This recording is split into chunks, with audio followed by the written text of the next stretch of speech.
I'm currently live on YouTube. I'm going to be answering astrology questions, metaphysical questions, questions about your natal charts.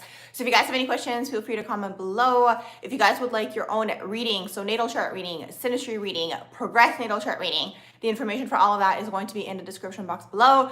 You guys can go on my website, select which reading you guys would like, and an email window should pop up and we can go from there. Welcome to all the people joining. I'm answering astrology questions, metaphysical questions, questions about your natal charts. So if you have any questions, feel free to comment below. Hey Mary, hey Angela, hey Concerned, how are you guys doing? I'm answering astrology questions, metaphysical questions, questions about your natal charts. So if you guys have any questions, feel free to comment below. Mary, you said, hello Barbara, hello Mary. You said Aquarius, Sun, Sagittarius, rising, and then Mars and Cancer. What would Mars and Cancer in the 7th house mean for you? Mars and Cancer is a struggle for sure, because Mars and Cancer makes you lethargic. It makes you lethargic. It gives you a little bit more of like a chilling vibe.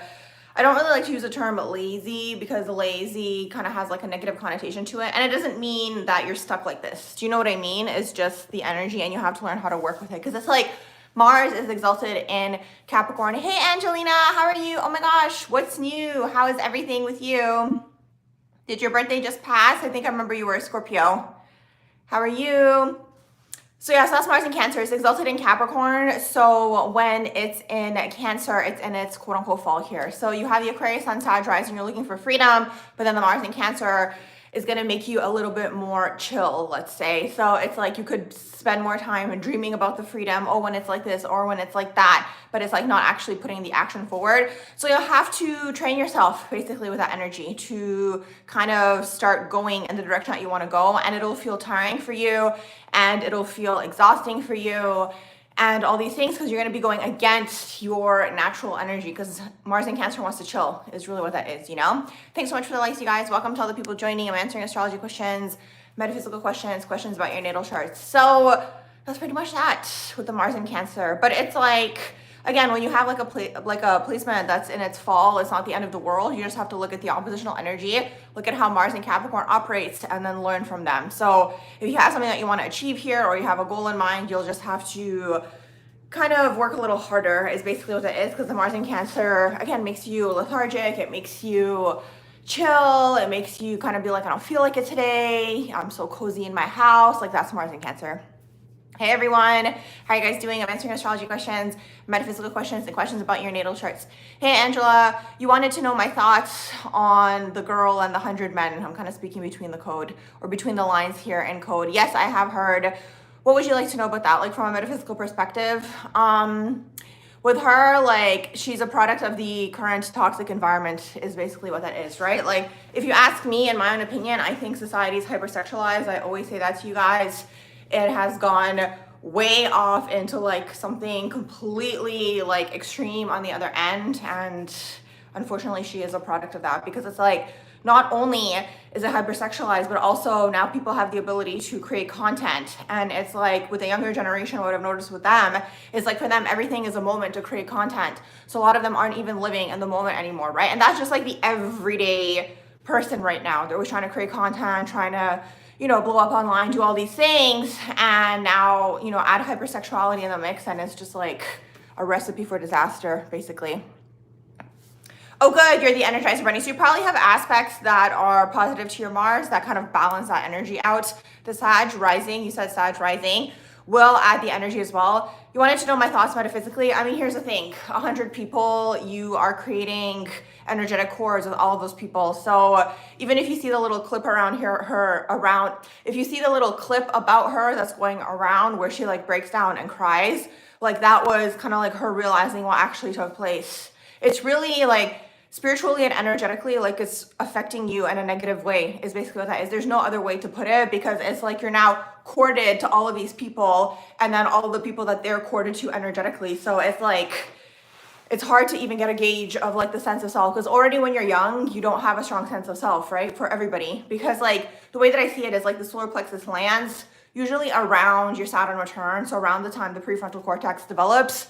So it's like when you're young, it's like all about discovering yourself, learning who you are, all these things. And then like now in the mix, you're mixing your energy with all of these other people. Just like from an energetic perspective, like it's going to energetically affect you, because I think I spoke on this maybe in the last live as well. Like if you're mindless with it and you're connecting to all these people randomly, you're now energetically being pulled in all of these directions. So it's like you're mixing with their energies, first of all. Second of all, you might not know who you are. And then third of all, who knows what's going on with them? Do they have entity attachments? Like at this point in time, you know, if we were to analyze it, I mean, obviously this is allegedly, and just my opinion, for anybody who is in that situation, it's some sort of entity attachment, right? That's pushing you in that direction if you really think about it. Hey everyone. Oh, I hope you have a wonderful Christmas too. Hey Diana. Hey Clarice. How are you guys doing? Oh, that's good. I'm glad you had a good birthday. What's your sun, moon, rising, Angelina, if you're still in the room? Thank you. I did as well. I hope you also had an awesome Thanksgiving. So that's pretty much what's going on with that. It is really interesting because I'm curious to see in a few years, like when she does have like the actual official moment of clarity, like how it's going to affect her then, when it's just like, because it's like you're gonna have to cleanse your energy from all of that. Do you know what I mean? And it's just a lot. And then also the other thing that's unfortunate in the whole situation is like it's all marketed online, and not just her, because it's like, you know, she may have gone down that direction because maybe it's something that she saw online as well. But then what about all the other young people? Because I personally find, this is just my own opinion, but there is like a huge push. Like it's some sort of like thing, allegedly my own opinion. It's some sort of like online grooming situation that's taking place. Like not just from this person. It's just like that type of content is the content that gets pushed. Like I noticed even in my own explore feed, I always have to put not interested, even though like everything in there is things that I'm interested in, like in terms of just like, you know, nice things. And then you have the occasional thing like that pop up and I'm always like not interested. So it's like, you know, and then someone clicks it and then you get all this other content coming up that's like in that range. And same thing I noticed on threads, like I was trying to like basically teach my algorithm, like the For You page on threads, to be like things that I'm interested in, but they still have all of these hypersexual things popping up all the time. So it's like, imagine people who aren't aware. It's like a whole thing that like pulls you in. Do you know what I mean? That's for everybody. So it's really interesting to see. You said Scorpio sun, Capricorn rising, and Aquarius moon. Oh, no way. I can see the Aquarius moon for you. How are you guys doing? I'm answering astrology questions, metaphysical questions, questions about your natal chart. So if you guys have any questions, feel free to comment below. You have second house in Aries. So for you, you can make money through Aries types of things. It could be through, let's say, you know, the gym. Let's say you're a personal trainer. It could be a leader. It could be a manager. It could be an entrepreneur. It could be a dancer. It could be a construction worker. It could be a retail worker. Like that is all second house in Aries.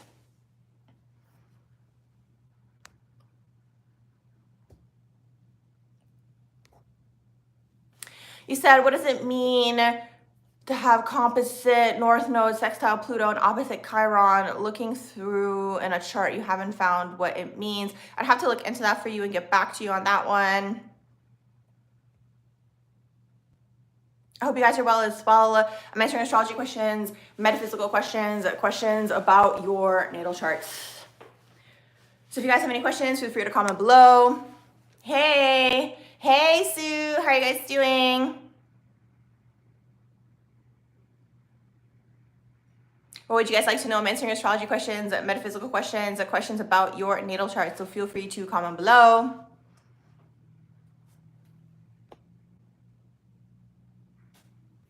Part of fortune is going to tell you the area that you will be blessed in, whether it's abundance or money. So the sign and house will give you more information for part of fortune. Thank you. It was so hard to find colorful turtlenecks, but I found them, so I'm very happy about that. Welcome to all the people joining. I'm answering astrology questions, metaphysical questions, questions about your natal charts. So if you guys have any questions, feel free to comment below.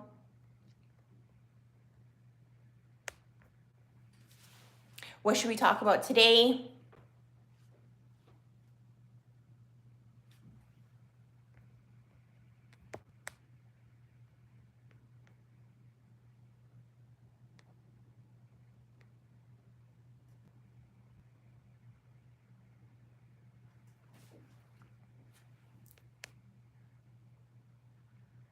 Welcome to all the people joining. I'm answering astrology questions, metaphysical questions, and questions about your natal charts. So if you guys have any questions, feel free to comment below. Yeah, other people's charts. Yes, Angelina. I have someone that has been coming through. I just have to actually get around to it and get it done. If you guys are new here and you're not aware, I do have a second channel called Barbara Talks Some More, where I do natal chart readings for public figures. I haven't posted on there in a while because I actually have to hook into the person's energy to actually like sit down and do it. So yes, I do have one person though that's been pending on my list. So yes, definitely check out that channel. It's called Barbara Talks Some More. And yes, I would like to do more people. Let me know who you guys would like me to do, and then I'll see if I can focus on their energy.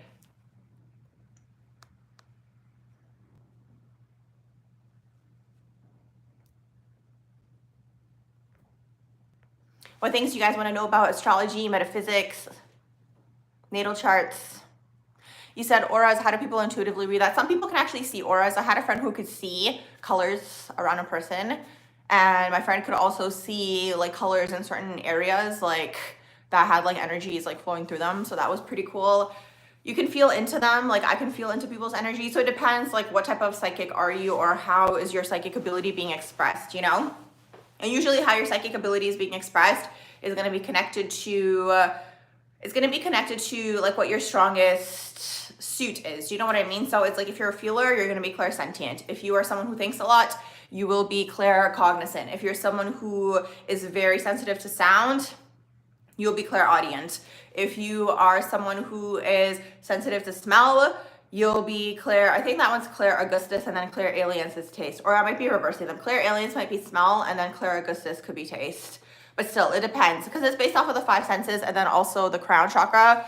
So yes, that's basically what's going on with that.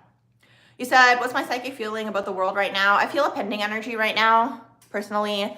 I do feel a pending energy. I feel like 2025 will be definitely intense, but it's like every year has been more intense than in the last few years anyways. So yes, 2025, all of the external planets are moving. We're going to be going into a 9-year. So there's going to be a lot of endings in 2025.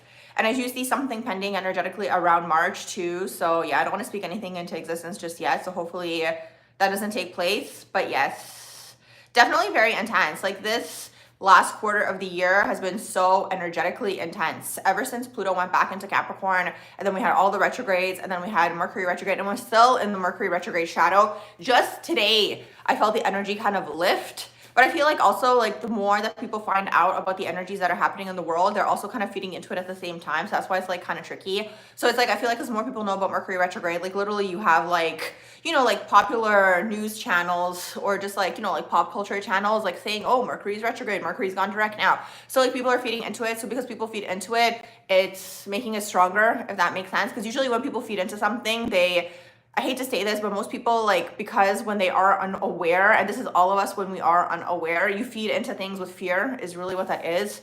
So because people are feeding into things with fear, it makes it more intense energetically for people who are just like clairsentient or like energetically sensitive.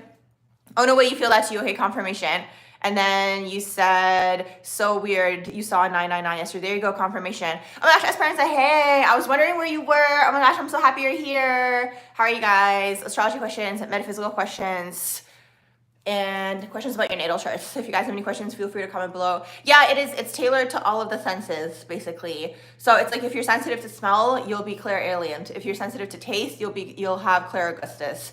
If you are someone who's very visual, for example, you will have clairvoyance. And then there's different types of clairvoyance because you have seeing things in your mind's eye, and then you also have people who actually see things. Like I had someone a few years ago when I was teaching in person basically tell me that they were able to see people who hadn't crossed out in the physical. Do you know what I mean? Like obviously other people can't see them, but this person had the psychic gift where they were able to see people who were basically stuck between dimensions. And then I said to this person that probably part of their path in this lifetime is to help those people actually like transition like out of this dimension, because usually those people that are like earthbound or they're like stuck in this physical realm. So yes, and it was interesting because then they said that they knew that and that people have said that to them before, but they didn't want to engage in it. So that's the thing too, if you have psychic gifts and abilities, you don't have to engage in it either. Do you know what I mean? You obviously have free will at the end of the day, so you can just choose to ignore it. But yes, so it depends. It really, really depends like what's going on. How do you receive information is basically what that is. You said, please review on how to discern between fear and others' emotions and intuition. Yes, okay, let me just answer this one. I think I saw an astrology question. Oh, Sue, bring the astrology question back. I saw it up there, or did you change your mind? Or is it the same one that you said down here? Okay, I'll get to you in just a second. So you said, please review how to discern between fear and others' emotions and intuition. Okay, so that's a really good question. With that, you're gonna have to do a lot of work on the self is basically what that is. And you're gonna have to close up your aura is really what it is. So check out my video where I talk about how to stay grounded as a 12th house person. Even if you're not a 12th house person and you find yourself to be very psychic or just like energetically open, you can probably find some tidbits in there that will assist you on your journey, because it is kind of tailored toward 12th house people. But even if you have strong Neptune in your chart, right, or Pisces energy, you know, you're going to be super intuitive. I mean, even if you have like Scorpio and Cancer, like you're still watery, right? So you're going to be intuitive. But, you know, in general, like, here's the thing. When you are someone who's psychic, you're energetically open, right? So the question is, what makes you energetically open? That's the first thing you have to come to conclude, because it's like, it's a few things. So when you're younger, kind of what I was mentioning earlier as well, it's like for everybody, the way that I psychically see it is like your solar plexus doesn't fully land. That's why when people are younger, they don't know who they are. This is everybody. So the way that I kind of see it psychically is like your solar plexus kind of lands officially in your body, okay? And this is just psychically. This isn't like the way that it is. This is just how I see it, okay? So it's like your solar plexus kind of fully lands when you are kind of going through your Saturn return. That's kind of when you're officially embarking on adulthood. That's the way that I see it. So up until then, it's so interesting. I always refer back to this. I saw someone say this a few years ago now. It was on the Clock app. Basically what they were saying was like how adolescence should be extended. And they were just talking about it just in general because humans are living longer. And the way that I see it is like adolescence should technically be extended up until your Saturn return. So you shouldn't really be doing, or at least until your prefrontal cortex develops, which is like your prefrontal cortex developing kind of coincides with your Saturn return, okay? So up until that point in time, in my own opinion, obviously everyone has the free will to do what they want, but you probably like shouldn't be making any major decisions in your life prior to that, because you still don't know who you fully are, right? So it's like up until that point in time, you're energetically open. That's the way that you can kind of look at it, right? So there's that, and that's why like everything is targeted at young people, you know, in terms of the media, in terms of music, frequencies that they can hear, all these things, because it's like trying to get people to get energetically bound, okay, to something, whether it's a person, a situation, a contract, whatever it is, so they can't get out of it after their Saturn return, when they kind of realize, you know, what they're kind of meant to be doing down here on this earth plane is basically what that is. So that's another inversion too. Like there's this huge focus on youth in the world in general. And part of the reason for the focus on youth is like energy vampirism as well. And I mean, that's a whole conversation of its own. We could talk about that too, if you guys really want to know, or maybe that's a conversation for a different day, like in terms of like the energy vampirism on youth and like siphoning like young people's energy. So there's that aspect of it. But then there's also the aspect of it. It's like when you're younger, yes, you're more impressionable, but it's like humans are visual, right? So you don't really know what you want to do. So it's like you're kind of attaching your energy to things that you see, right? And it's like when you see things, let's say, you know, something within media, you're like, I want to do that, or I want to do this. But it's like maybe you like certain elements in that thing. Maybe you're not meant to be doing that particular thing. Like, for example, let's say someone is interested in being like a musician, for example. Well, maybe the element you like out of that is maybe, yes, the music, but maybe it could also be you being on a stage, right? So then the question is, how can that manifest in different areas, right? And then obviously you're going to have to try it to see if you actually like it, or is it just something that you saw? Do you know what I mean? And then it's like you think you want it because you saw it, but it's not something that the soul actually wants to do. So that's why you need to get in tune with your intuition. So kind of circling back to the original question is like when you're younger, you're energetically open. So it's like, you know, you are more susceptible to absorbing energies and like what people want for you and people's projections onto you, what they want for you, and these types of things. So it's like you have to work on the self. You have to work through like the lower chakra wounds to close up that aura, to get out of like the societal, first of all, programming, but also what people want for you. Also maybe what the family wants for you, maybe what you think you want to do because you saw it somewhere, like all these things, like that's all in the lower chakras. So there's that. And then you have to get in tune. Well, not have to, but you would want to ideally get in tune with your intuition, which a lot of people are stripped from, right? So people are stripped from their intuition, which like ultimately is a survival mechanism. I literally just had someone pop up on my feed the other day, and it's so wild because I have said this in the past before as well. Like, you know, animals literally have a gut feeling because like the gut feeling is for survival essentially, right? So it's like people have learned how to override this. And again, you know, people kind of think that they need to be in these boxes is really what that is. Thank you for the super chat. I'll get to you guys in just a second. So that's kind of what's going on here. So it's like, then everyone thinks they need to fit into a box. They need to have a certain, you know, trajectory, you know, this has to happen A and then B and then C. But then it's like sometimes someone's life path is A and then Z and then who knows, S, and then you get to B. Do you know what I mean? So it's kind of like this. So the only way you will know that is when you're actually living your life through your intuition, right? So that takes time. You know, it's practice and time to override everything that you've basically been taught, which is literally to override your intuition, right? And deprogram yourself from that and actually get in tune with what the heart space wants. So it's like you come out of the lower chakras, you go into the heart space, okay? And that's going to connect you to your intuition. And then when you develop the strong solar plexus, that kind of helps your aura go outward, okay? And I wanted to make a video on this as well, where it's like how basically what happens energetically when you develop that strong solar plexus, okay, which is, again, you kind of close up your aura because you know who you are, okay, you know what's going on with you, you know your own likes, wants, needs, and desires, your own moods, your own triggers, like all these things. So then it's like you don't really get enmeshed as much with other people because you know what's yours. When you don't, it's easy to get enmeshed with other people, right? Or even people who don't have a sense of identity overall, right? So taking the time to figure out who you are, if you have the time and you're blessed with the time, right? To see what are your likes, wants, needs, and desires, to develop that strong solar plexus chakra, because then your aura starts to go outward is basically what that is, okay? You go into the higher chakras, you close up your aura, and then you're not merging as much to other people is basically what that is. So it's time is basically what can assist you in this.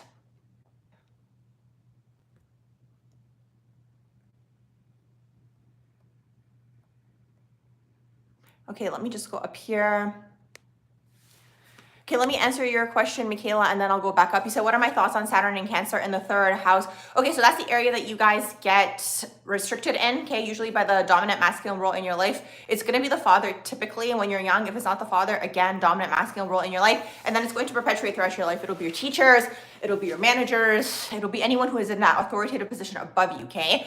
So Saturn and Cancer is a little bit of a struggle because this energy kind of gets restricted in the area of home and in the area of family, okay? So Saturn being ruled by Capricorn is now in Cancer, okay? So it's in its oppositional energy. So it's like for Saturn in Cancer, it's you and then people within that 3-year bracket. When you guys are growing up, you guys, you know, may have, let's say, had very like, you guys may have had parents that were older than you, for example, or you guys could have been raised by grandparents, for example, for Saturn in Cancer, or you guys may have taken on a lot of responsibility at a young age. So it's going to manifest differently for different people, but basically get restricted in the area of home, for example, and maybe, you know, you started working at a very early age with Saturn in Cancer as well. So that's you and the subset of your generation, okay? You guys get restricted in that area. And then Saturn in the third house, well, this area basically is your mind and your expression and your thoughts and your ideas. So again, it's the father or the dominant masculine role in your life, okay?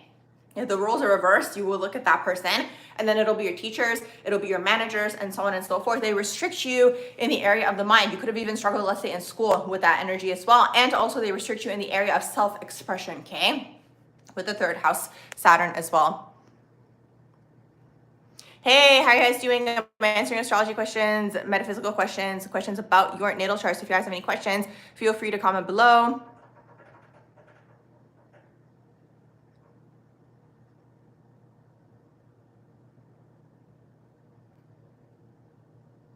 Okay, I'm just going back up to see what you guys were saying up here. Thoughts on deja vus? I have mixed feelings about deja vus because I go in and out of thinking that it is a dream. Like you dreamt it before. Like that's what I used to think when I was younger. When I had a deja vu, I used to think that it was something that I dreamt and then I'm seeing it again. That's what I used to think before. Now, okay, this is gonna be a little bit like more crown chakra, like if we go super into the crown. Now sometimes I wonder and I'm like, is it because we lived this already before? Like that's something that I think about and wonder. Do you know what I mean? When you have a deja vu, is it because you've already lived this particular timeline before and then you're having that deja vu? Some people say, also what I've heard people say is like the timelines are like collapsing in that moment of deja vu as well. So it could be any of these things. But yes, these days I'm more in like wondering, is it something that we've already lived before? Do you know what I mean? Because the memory gets wiped. So sometimes like I go in and out of that like train of thought where I'm like, I think I was telling you guys this last time as well, okay? I go in and out of the train of thought of just like, okay, yes, there was things that happened, you know, prior to this timeline for everybody, but then sometimes I go into the other train of thought where I'm like, sometimes I think this is the only timeline that actually exists, if that makes sense. So like I go in and out of the two.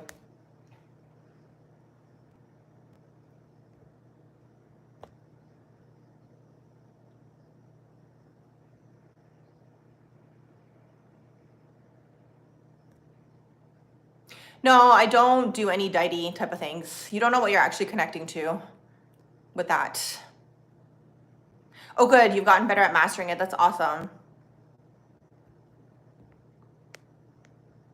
And here's the thing too, you guys, with deities, even if you think it's a good deity, the deities always come back to collect, okay? It's a form of you giving your power away, and something that we are mastering as a collective is to come into our energetic sovereignty and into our energetic truth, which doesn't involve you giving your power away to another being, is really what that is. So even if you think it's a good deity and you're, let's say, praying to it, the deity always comes back to collect. So they can like bless you for a period of time, but you still don't know when, you know, it'll come back to collect, and then it'll cause chaos in your life, because it's like, okay, I let you enjoy this period of time, but it's like you don't actually know what you're connecting to. Do you know what I mean? So you'll need discernment, and you'll need to be able to tap into it energetically, which most people unfortunately are not there yet, you know, to have that, I guess, clear sentient ability almost, or just like knowingness to tap into it and to be like, okay, is this something legit that you are tapping into? Now, another thing too, also that I want to speak on, and I've actually spoke on like about this on my threads. So check out my threads, you guys. Okay, threads is like an extension of Instagram,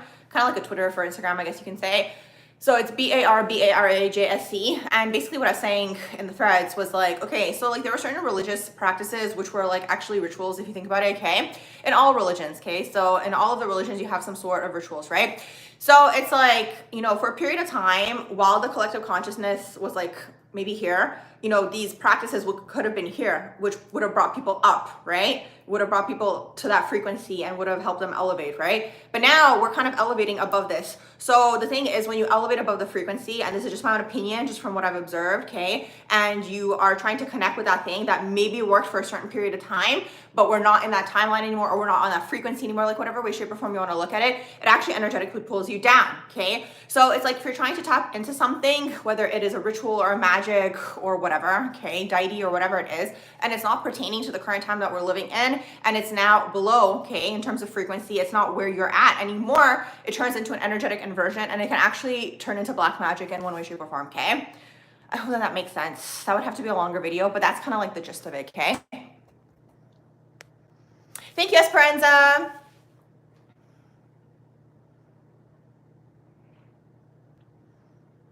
You're welcome. I'm just going to go back up. I'm glad that resonated.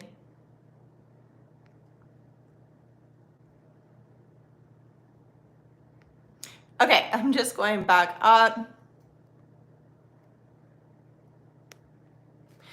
You said, did I answer? No, I didn't answer. So you said 7th house, Mars, retrograde transits. You said you have the same question. Capricorn rising, Scorpio sun and stellium, and Libra moon. So in terms of transits, I don't do transit readings, but Mars transiting your 7th house, like during that period of time, the thing is, because it is a retrograde, it kind of feels like an uphill battle. I am curious to know though, is Mars retrograde in your own natal chart? Because the thing is, if you have Mars retrograde in your own natal chart, when Mars goes retrograde in terms of the transits, then you're used to the energy, so you can actually work with the energy compared to other people, okay?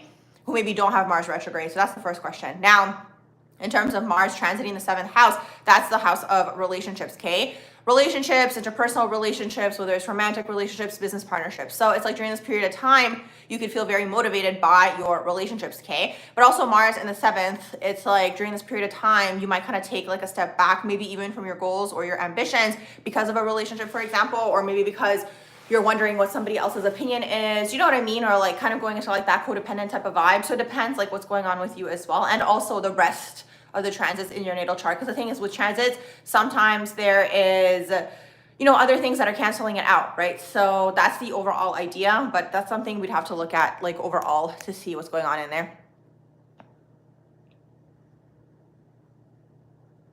Oh, thank you, Michaela. Thank you so much.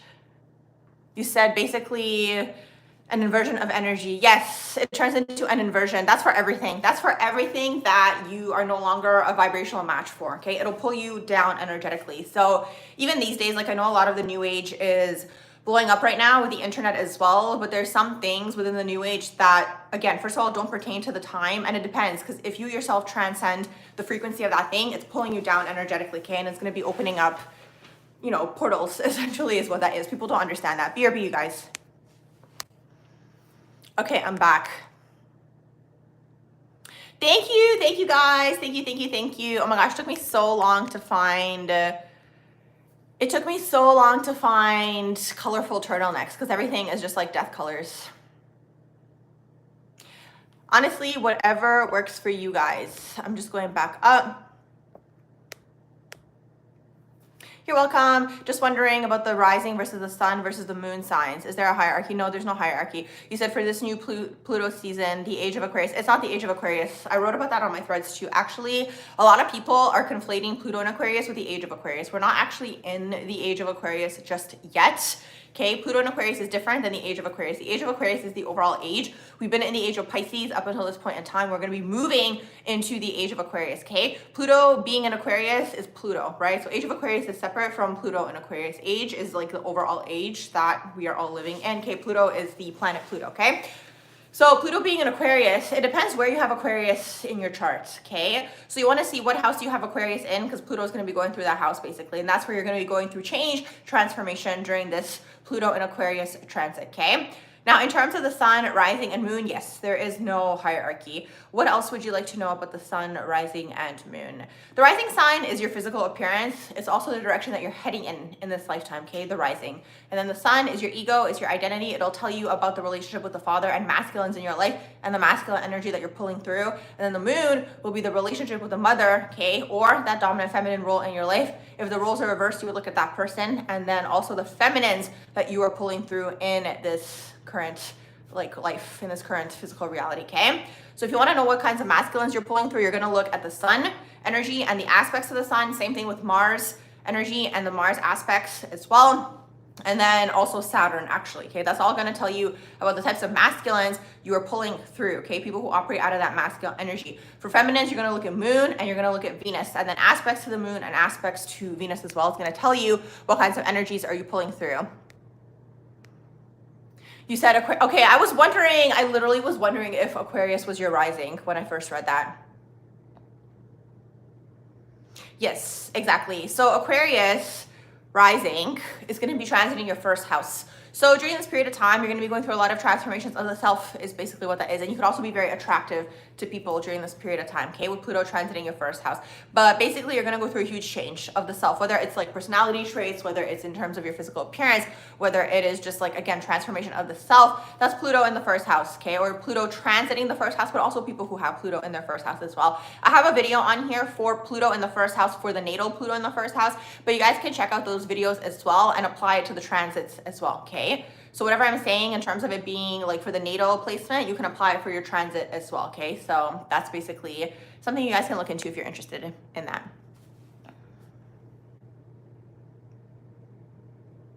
You said Mercury retrograde in Scorpio in the 9th house. How does that show up? So Mercury retrograde in your chart basically gives you like a spiritual undertone to the way that you think and to the way that you speak, okay? So a lot of the time these people have like a spiritual message that they're meant to communicate, okay? Now you might struggle, let's say even when it comes to school for Mercury retrograde in the natal chart, because it's like you don't really think in a linear way, okay? You're more on the spiritual planes is basically what that is, okay? And on top of that, you have it in Scorpio too. Mercury in Scorpio is a little bit out of body, and they're also hypervigilant usually when they're younger, usually caused by some sort of trauma for Scorpionic energy. And my disclaimer is always, I'm not a psychologist or a medical practitioner or anything of that sort, but everything does stem from the original two caregivers. So for Mercury in Scorpio, it's like something happens in the early part of their life where they become hypervigilant in terms of trying to preserve the self. That's what Scorpio is all about. Actually, they're all about self-preservation. So when you have Mercury in Scorpio, you're always trying to think 10 steps ahead to not have that thing happen to you again, whether it's consciously or unconsciously. So that tends to waste a lot of brain space. And that's why sometimes these people might struggle in school actually as well, because they're not fully grounded is basically what that is. They're kind of operating a little bit out of body. I was thinking about that once too, a few years ago actually. I was thinking about how sometimes people can be really smart and intelligent, but they might not necessarily, let's say, do well in school because of a trauma maybe that took place or something of that sort that's taking up a lot of their brain space, for example, okay? So when you overcome that and when you transmute whatever that is kind of making you constantly calculate and be 10 steps ahead about, okay? When you kind of overcome that, you go more into, yes, the alchemist energy, but also the energy is more so like you're constantly being like given intuitive nudges, you know what I mean? And you're listening to that intuition. So you're like 10 steps ahead in a different way. Like it's not coming from a fear-based type of thing. It's coming more so from the heart space is basically what that is, okay? I hope that makes sense.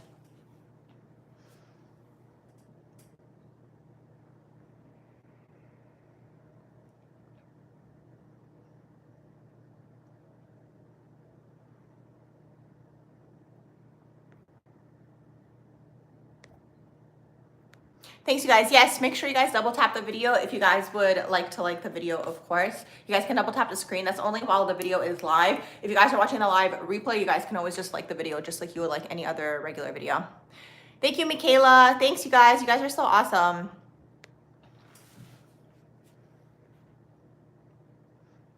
I'm glad that that resonated.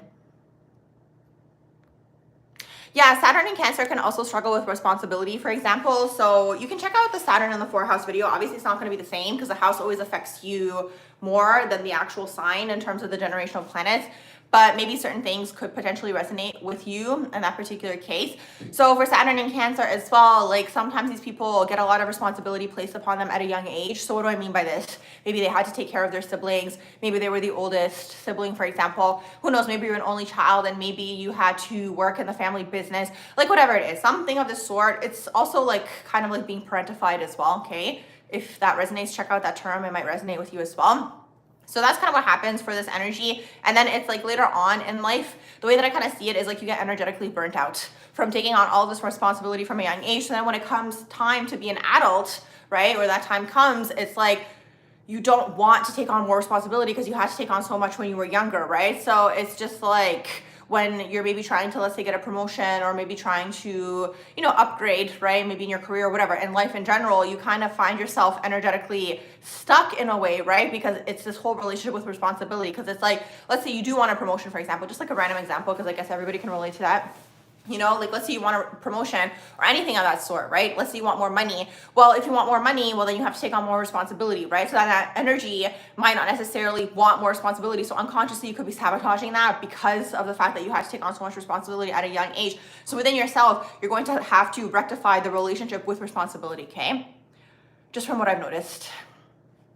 You said, do I think people who are advanced or gifted with learning abilities could have psychic abilities? Absolutely. Absolutely, they could. I think everyone has some form of intuition. And then, you know, if you get more in tune with your intuition, you're going to have the heightened intuition, which then can turn into psychic gifts and abilities. I've heard mixed things from people. Like some people think that you're either born psychic or you're not. I have a video on here where I talk about the correlation between your psychic gifts and abilities, trauma, cognitive dissonance, and spiritual awakening is basically what that is, okay? Because again, you know, at the root of everybody has some form of intuition is basically what that is, but most people have, you know, kind of learned to not listen to that because we've been a very mental society in terms of like the mind, right? Everything has been all about logic, and that's what gets rewarded down here. So people don't really listen to their intuition. So it's basically this, okay?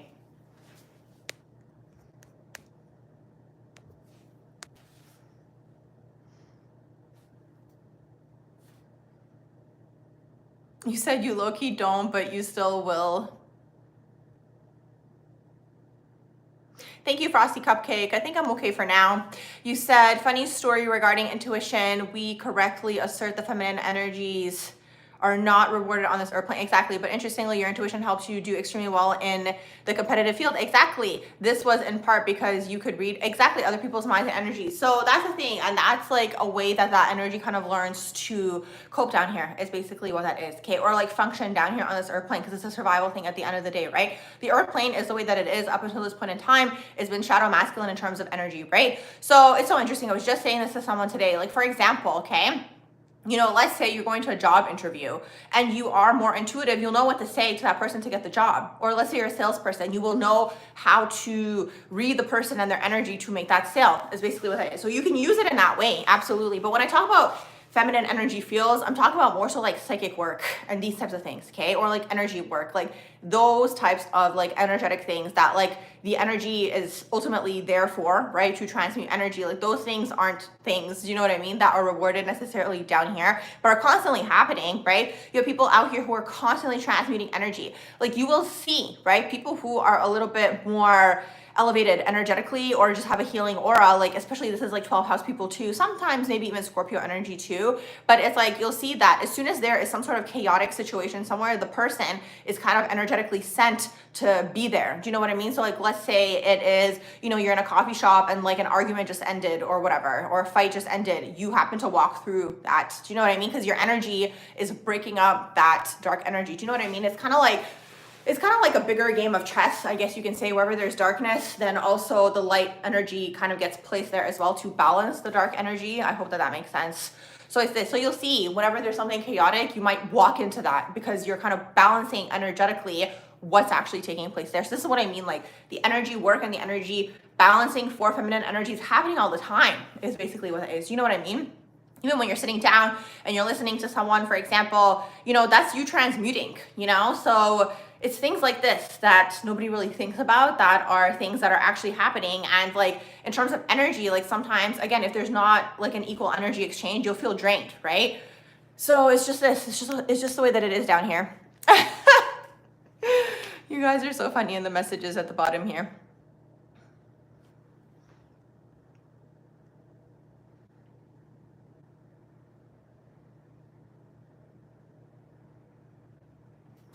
What's my view on praying? I mean, praying, meditating is all like within the same, like, zone. Do you know what I mean? Praying, meditating, visualizing, manifestation, like it's all kind of like the same thing, just like in terms of different words is basically what that is. The way that I see it is like, this is just my own opinion, but I find that God is within us, right? So it's like what you're ultimately doing is you are creating a belief within the self is basically what that is, okay? You're believing in the self that certain things are gonna come through is really, really what that is. So it's just like, how does it end up manifesting for you or what you call it? It's gonna be different for different people and like different, maybe in different religions as well. But yes, all these things definitely work. They definitely do. There's something here in terms of you putting out the vibe and the thing coming back towards you is really, really what that is. But it depends what it is, right? Because the thing is also, what tends to happen is like, if it's something ego driven, like I find a lot of the time, if you're trying to manifest something and it's ego driven, that's when it's not coming through is basically what that is, because it's coming from the ego and not the heart space, right?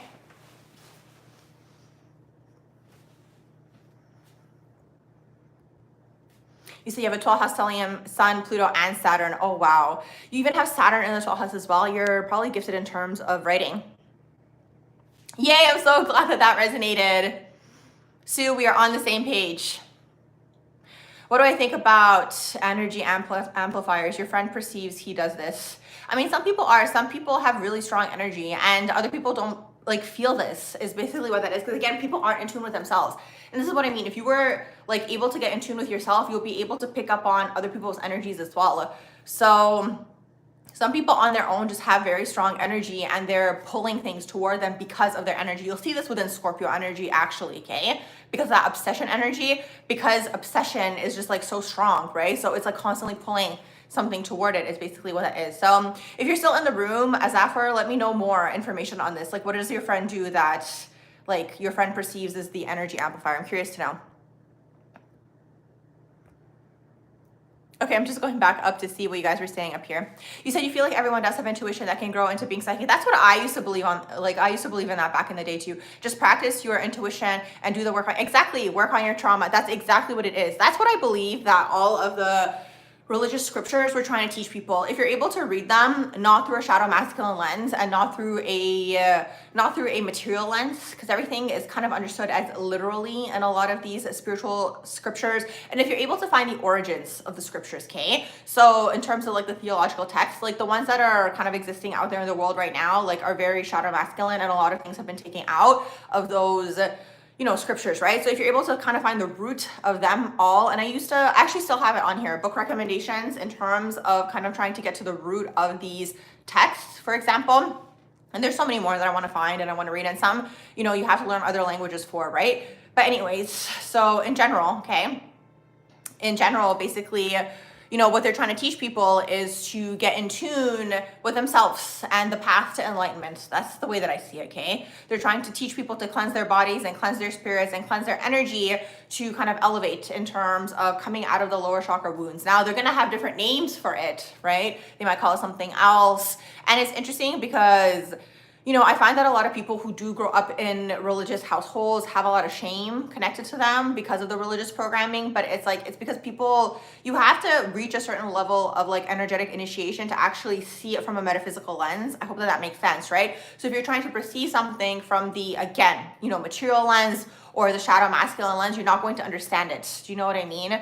In terms of what they're trying to teach is really, really what that is. And then again, a lot of things have been lost in translation. It's like broken telephone, and a lot of things have been very much like skewed is really what that is for a certain agenda, obviously, okay, allegedly, my own opinion. But if you try to get to the root of it all, okay, and the general idea, okay, and you're able to sift through, okay, all of this other, you know, stuff that's kind of been added on top, like an added energetic overlay, that's what they're trying to teach people, in my opinion, okay? Enlightenment, how to get in tune with the self, how to get in tune with your own psychic gifts and abilities and all these types of things. Because look at it this way.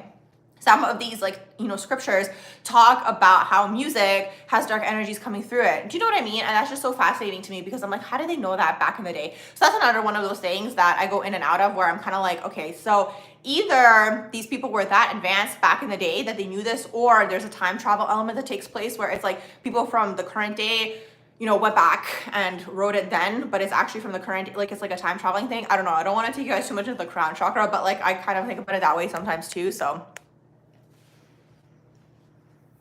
okay, I'm glad that that resonates as well. Oh, you guys are so awesome.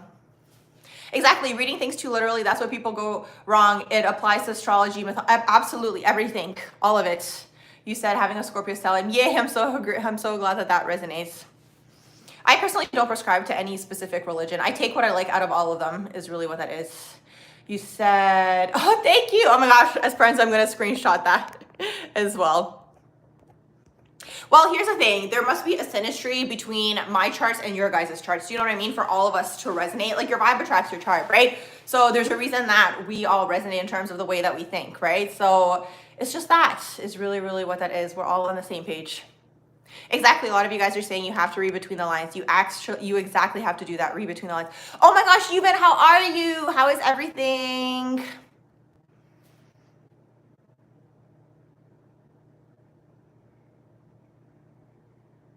Oh my gosh, you guys are so funny in the chat.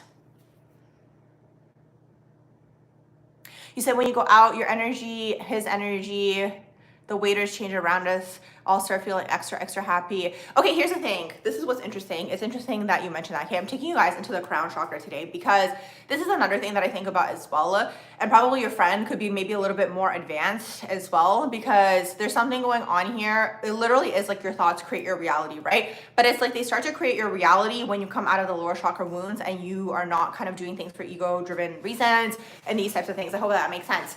So that's another thing that I think about sometimes, because I literally do think of things in my mind where I'm like, I want this to be happening right now. Or, you know, when I go to this place, I want it to be like this, or I want it to take me this amount of time, or things like this. Do you know what I mean? Like sometimes it's like, well, I want the bus to be late or waiting for me or whatever it is. So it's like, again, that's another thing that I go in and out of where I'm like, literally, I feel like I'm literally creating like everything that's happening right now.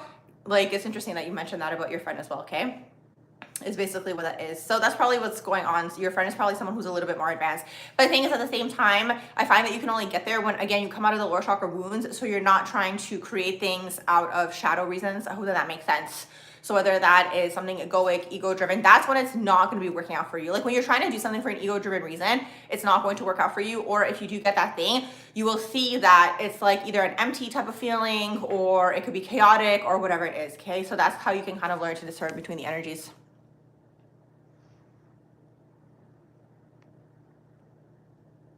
Exactly. Oh my gosh, Esperanza, you were so funny, literally. You said, I'm glad. Oh my gosh, I'm glad that that resonates with all of you guys. Exactly. That is exactly what is happening. That's exactly what's happening. So it's interesting because it's like you kind of get there when you cleanse yourself of again, societal expectations, societal programming. It literally turns into an actual game. Do you know what I mean? So again, if there's something that might feel like is holding you back or pulling you back, like it's something within you that you literally have to work through, or a belief system or something of the sort, is really what that is. And that's why astrology is really good, because like astrology will tell us the places where we might be, you know, having these maybe triggers or wounds or soft spots, like whatever way, shape, or form you guys want to look at it, things that could be pulling us out of where it is that we are trying to go, is really what that is. Okay, I'm just going back up to see what you guys may have said up here.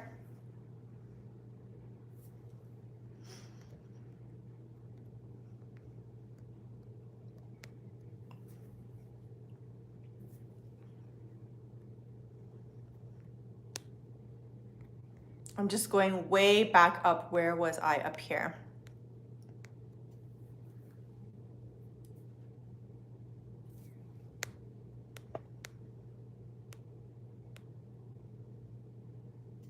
You said like maybe are they good with math and other things? Do I think that learning advanced? Yes, it is. It is. It is, because it's like if you're gifted in a certain area, a lot of the time, like you'll see, and this was my theory too, for people who have, let's say, like Uranus in the third house, or you have Mercury Uranus aspects, for example, or even if you have, let's say, Aquarius Mercury, you might be good at math, for example, and then at the same time, you have the type of mind, you could be good at science and innovation and these types of things. And the whole reason for this is like you're a little bit out of body. That's the only way that I can explain it. Like Aquarius energy is claircognizant and like Uranus energy. So it's like you're a little bit out of body. So it's like, the thing is when you're operating in the psychic realms and in the psychic planes, like you're out of body, yes, but also everything's happening faster up there, okay? So that's why these people are psychic, because they're catching things that are in the astral realm before they happen, because they're already there. I hope that that makes sense, is really what that is. So it's like you might see sometimes, let's say you have a vision for yourself, or in general, like there could be like a lag period. You'll have to figure out what that lag period is for you in terms of, from when you see it in the astral, in terms of from that point on, and then the actual inception point. So it'll be different for different people. But that's basically what's going on. When you're out of body and you're in the psychic realms, okay, and you're basically in the crown chakra, you are moving faster, okay? Everything's operating faster up there because it's a higher frequencies. So then when you come back down, it's like there's a lag period between what you've seen, or maybe like a dream or a vision that you have, and actually having that thing manifest. So that's how the psychic abilities basically work, right? So that can be with ideas, that can be with innovations, usually with the Aquarius energy, okay, and Uranus influence as well, all these things. Also, Uranus in the third house, I've noticed they can be good at music too. In terms of like anything to do with like learning a different language, this energy, and even let's say astrology too.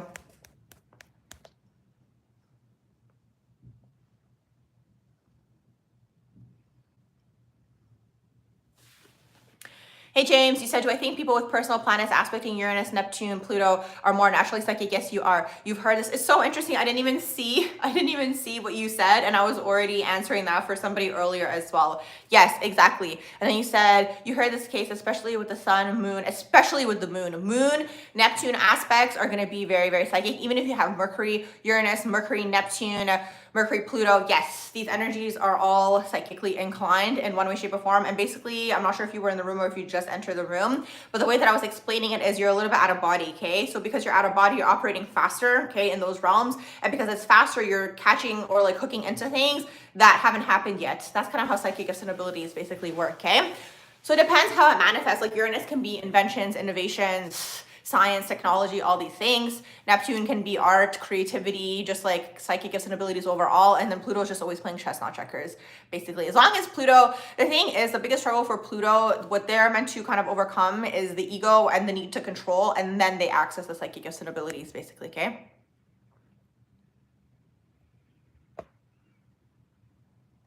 Okay, I'm going back up to see what you guys were saying up here.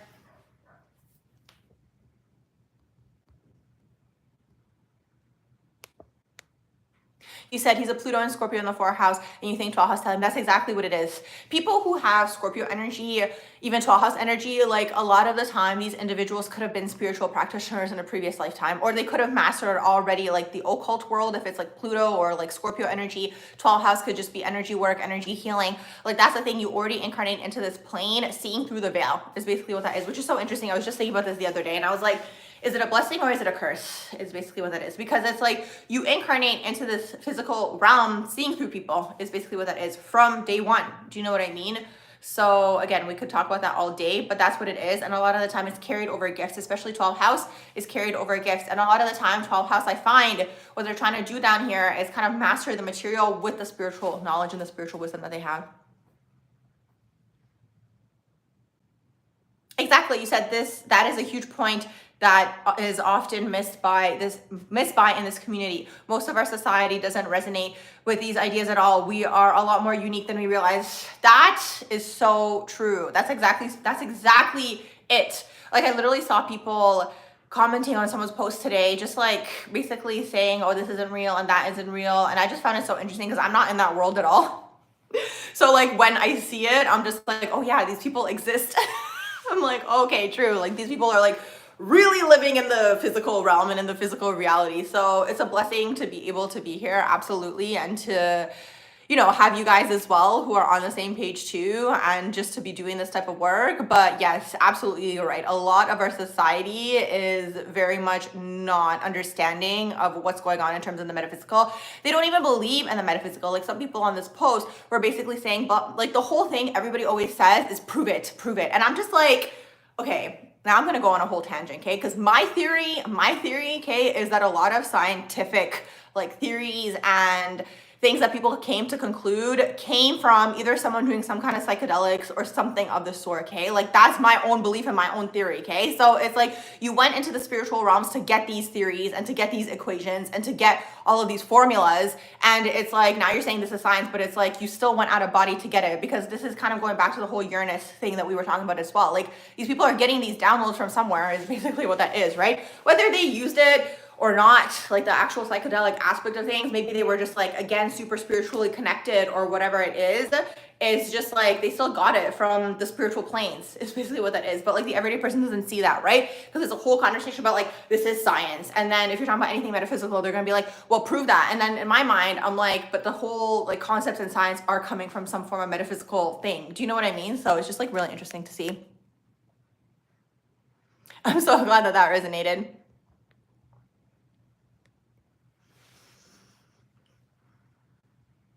You said another astrologer channel says that our current alignment with outer planets is time for alien encounters or increasing activity. What's my take on the drone thing? Yeah, I had a lot of people, or I had like, I was thinking that in my mind earlier today that you guys were gonna ask me about that. All of that is planned, is basically what that is. Because basically with allegedly, in my opinion, I have to say that, okay? But a lot of like these things, like, okay, here's the thing. All of these beings have always been here, and a lot of these beings are actually interdimensional is basically what that is, right? So what my theory has always been is that because the collective, so just what we were talking about now in terms of like most people not seeing things spiritually, a lot of people are still going through a spiritual awakening, and we still have more people than ever before who are more spiritually inclined and who are more open to this world and understanding, okay, of the whole spiritual and metaphysical world, right? More than before, which is amazing. So there's that aspect of things. Well, actually more than before, maybe in this current timeline, because back in the day, the ancient civilizations were already spiritual, okay? But that's a whole different conversation for a different day, okay?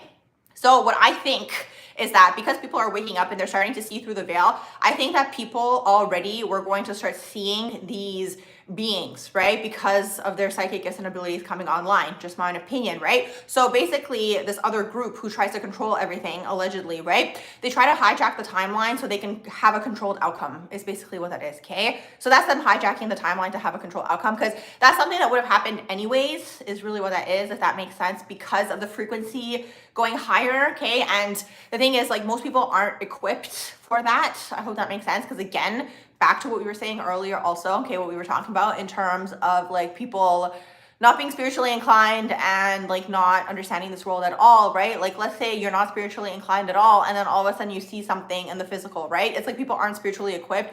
So it's kind of like it's a hijacking of the timeline. I hope that makes sense. Yes, that's exactly what I was talking about. You said you've never done DRUGS, no desire, but you get what I'm saying. You act and believe like you have, though. That's the thing, because here's the thing. And then you said, you know this because sometimes people that are on them make sense, but it's out there. Yeah, here's the thing, okay? It's a frequency thing again, right? So it's like whether people do it and then that raises them into the more elevated frequency, or if they do spiritual things and spiritual initiations to get into the higher frequencies, like they were still doing something back in the day to get all of this information is basically what that is. Or it's information that was passed down through, again, the secret groups and so on and so forth. I'm kind of speaking between the lines here, okay? So yes, there is no need to do it because of the fact that actually the human is meant to organically get there on their own is basically what that is. And that's why sometimes if you do them, okay, I'm speaking between the lines again here, it's like you bust open your consciousness and you become energetically open and porous, and then dark entities can latch onto you. Because most people, when they do these things, they leave the body, but they don't actually know how to integrate and come back down, okay? So that's another danger, I guess you can say, or thing that's being pushed right now is exactly that as well, okay? It's basically this. So yes, you know, in terms of social media and these types of things, and like people in the public eye talking about doing certain things and so on and so forth, that's basically like trying to get everyone to open up their consciousness so they kind of get hooked into Lord knows what, basically, right? No way, I'm glad that that resonated. 1 second here. You said you always thought that too. People who think so rationally and logically block themselves exactly from spiritually progressing the material world. But that's the thing. You said it's just one part of the bigger picture. But here's the thing, and this is the thing that gets me, is people who are in these secret groups, okay, allegedly, I have to say that, and in my own opinion, they have all of the information. Like, they have all of the spiritual codes and they have all of the information. That's why they're like, they have all the wealth and the power, is because they are aware of how this earth plane operates. Now, you know, them using it for nefarious activity, like, that's a whole different conversation, okay? But they are aware of this. So it's like, how can you kind of control everybody other than stripping them from their intuition and not actually letting them know what's actually happening down here on this earth plane, is basically what that is. Then we have like the people who kind of slip through the cracks, which are the 12th house people, and even like, let's say Scorpio people as well, for example, sometimes Cancer too, Pisces as well, like people who are more spiritually inclined. It's like, that's why you get energetically targeted from a young age a lot of the time, so you don't speak your truth, is basically what that is. Oh my gosh, you guys, I saw, or just like last night, I was tapping into, I went so far into my crown last night, and I was thinking about, because like, okay, I kept picking up on the whole concept of breaking the fourth wall. Are you guys ready for this? Because this is super crown chakra activity. Oh my gosh, I'm so glad that resonated. Bless you guys. Oh no, Esperanza, you don't have to worry. You don't have to worry about censoring yourself. No, that's totally fine. Okay, so last night I went super into the crown chakra, and this is really interesting. Okay, I hope you guys are ready for this. So I kept picking up on the term breaking the fourth wall, okay? And I still have to read more about this, because when I looked it up, there's also breaking the fifth wall and breaking the sixth wall. But I was picking up on breaking the fourth wall specifically. And this is super crown chakra, because like, this kind of takes us more into like the whole concept that we actually do live in some form of simulation, like something of this sort. Because when I was psychically tapping into that, I was like, okay, what's going on here? So then I was reading about it online, and then I read about what it meant in terms of like acting and like in that world or whatever. And then I started picking up on like how that's actually connected to people seeing through the veil. And then I started seeing the movie The Truman Show. Have you guys watched that movie? I haven't actually watched the whole thing, but I know the premise of it. I want to watch it, and I want to see like more like what's actually happening in the movie. Like, I know the premise of it, and it's interesting because I had clips popping up here and there. So then I was thinking about that, and I was like, this is so interesting, because it's like, it's literally what's happening down here. Like, it's kind of connecting back to what we were saying earlier as well. Like, even your friend, one of you guys that was mentioning earlier, like your friend who's starting to be able to control things with his mind. Like, it's literally like the realization part of like the waking up process is really what that is. Like, you realizing that you are in some sort of I can't even say the word on here, but yes, some sort of fabricated, not even fabricated, but that word again, the SIMULATED reality of some sort is basically what that is. Like, you coming into the awareness of this and starting to be like, hold on, like literally pulling your power back to you and being like, okay, like what's going on here kind of thing. So it's really interesting. Okay, one of you guys are saying we're literally in it. Yeah, that's what I was seeing psychically last night, and it's so interesting. I wrote about it on my threads, and yes, I need to go watch the entire movie. No way! Oh my goodness! You said you've made those connections before. Okay, confirmation. Okay, oh my gosh, you guys are so awesome. God bless Crown Town, okay? And you guys being up here with me. Yes, I need to go watch that movie, and I need to watch it like from beginning to end. Hey Hassan, how are you doing? Yeah, fourth wall, something to do with breaking the fourth wall. Like, I don't know, when I start picking up on something on the astral, like it gets stuck in my head until I get to the bottom of it, basically. But yes, that was like last night, especially before I go to sleep, I go further into my crown chakra is basically what that is. How are you? What's the 411? You said having a Scorpio stellium, you felt trying to be held back, but you've broken through, but unfortunately now it's difficult to resonate with others. Well, exactly, that's what it is. It is difficult to resonate with others because they are in the bot energy, unfortunately, is what that is really what that is. So it's interesting because all of this is connected, right? Like everything that's even happening right now and what's happening in the world is literally part of the veil lifting and the show coming to an end is really, really what that is, which is awesome to see. Like when you see it from this perspective, you're not affected, because I saw people writing comments like, for all of the things that are flying in the sky. I'm going to stop saying the word so much, but people were saying, oh my gosh, I'm so worried. Oh my gosh, this. And I'm like, you're there. I'm like, what? I'm like, there's nothing to worry about, like at all. Crown Town. Yes. until you started to grow up and catch on. Exactly. It felt like a complete circle moment. Absolutely. Okay, I'm gonna go back up to see what you guys were saying earlier. You said, what are my thoughts on tuning forks at specific frequencies like 1.28, you said 172.86 hertz. I haven't heard about that one. You said, which is Chiron, and 222 hertz. Does this help us access different dimensions or senses into it? It's interesting because I went to a sound bath recently and I was actually feeling the energy within my body. So all I can say is you have to feel into it yourself is really, really what that is, to see, is it resonating with you? Is it not resonating with you? Sometimes though, when I go to certain things, I do kind of say to myself in my mind, and I put like an energetic protection around me to not have any energy transference like from the other individual as well. Because sometimes in those things, especially if you're energetically sensitive, you can get energetically opened up and then the other individual can kind of transfer their energy onto you. I hope that that makes sense. So that's something that I've been doing recently because I took a break from all of that and like that whole world. Like I was super into all of that, and then I took a whole break because I had this one moment where I noticed that there was an energy transference take place. So then I was kind of like, okay, let me, like now when I started recently going again, I was like, okay, let me just think in my mind and like kind of put a shield around myself and be like, okay, like I kind of want to absorb the best positive, you know, effects of this without absorbing the other person's energy. Because the thing is, when you're doing anything of that sort, you're opening yourself up energetically, just like anything, okay? It's so interesting. We were just talking about this because that can also open you up energetically, especially if you're someone who's sensitive to energy or you're like an energetic sponge, and then you're energetically open and then boom, transference happens from that individual to you, okay? So that's all I can say. It depends on you and like using your own body as a vessel to see, right? Is this resonating with you? Is really what that is. Is this frequency resonating with you? Absolutely, yes. The different frequencies are going to affect you differently. Yes, I need to watch that movie. It is definitely on my list.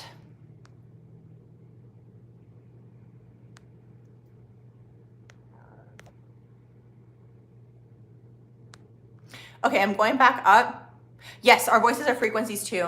In the higher realms, we don't actually talk in the higher frequencies. It wastes a lot of energy to actually talk, which is so ironic, right? But it's like down here on this earth plane, our voice is actually all that we have, is really what it is. And it's connected to the solar plexus chakra. So it's this. Yes, Sue, I'm not going to say where I am. I do travel and I move around a lot. So I have been thinking potentially about doing something like that. Let's send the vibes and send the energy out there. And when I do something like that, I'll let you guys know where it is so we can all meet. Just sending the vibes out there. Nothing concrete and nothing official as of yet, but it's something that's been kind of circulating in the background. It would be fun, wouldn't it? You said that's crazy because you always have doubt. Exactly, because it wastes energy. And you'll see this, for example, you'll see this again with like Scorpio people or people who are more evolved.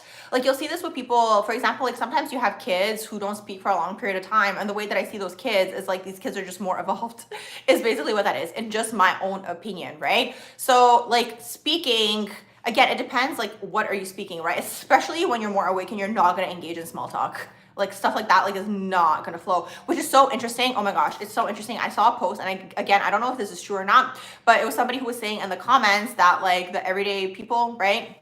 Probably they weren't saying it in that way. I'm kind of paraphrasing here, but like the everyday people who probably haven't gone through their awakening journey, what they're doing in terms of small talk is like actually soothing each other energetically, which is so interesting, right? But I guess after you kind of go through your awakening journey and you learn about yourself and all these things, you are able to soothe yourself. So you don't actually have to engage in small talk to soothe with another person. Do you know what I mean? From just like having small talk. You said you will always tell your family you're tired of talking and you always hate a small talk. I'm so glad that that resonates. Yeah, no, it's a natural thing. So that's what I started telling you guys. So down here on this earth plane, all we really have at this point in time is our voice, right? So you have your voice and your truth and to speak your truth, and you want to use your voice for that, obviously, right? But the thing is, if you think about it energetically, like the voice, like speaking exerts a lot of energy is basically what that is, right? God bless the fact that we have our voice and so on and so forth. But in the higher dimensions, okay, in the higher dimensions, everything is telepathic. Even when you're like communicating with the other side or you're getting information, it's all telepathic, it's all through thought. And we're actually already telepathic. I just always had this theory that like there's, again, the veil down here on this earth plane because of the fact that people just don't have very nice thoughts. So people are kind of like protected from fully being telepathic. But again, if you're more psychically inclined, you will see that you're having telepathy with people.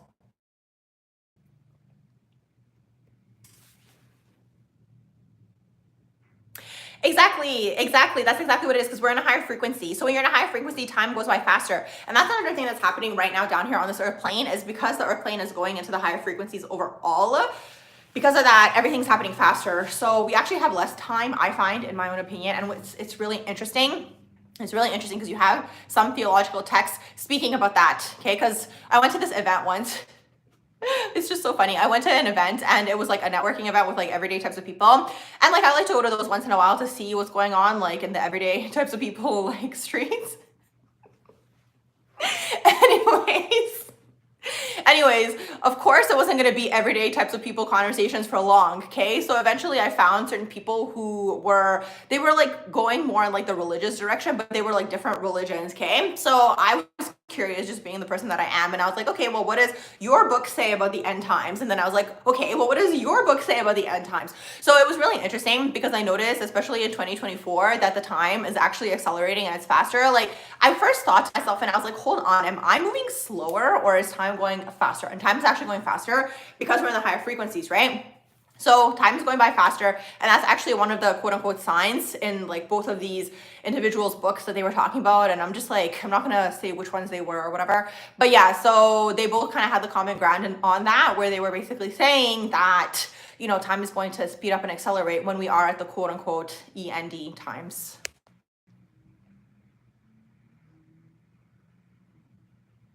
Oh, thank you. I'm glad you guys are laughing.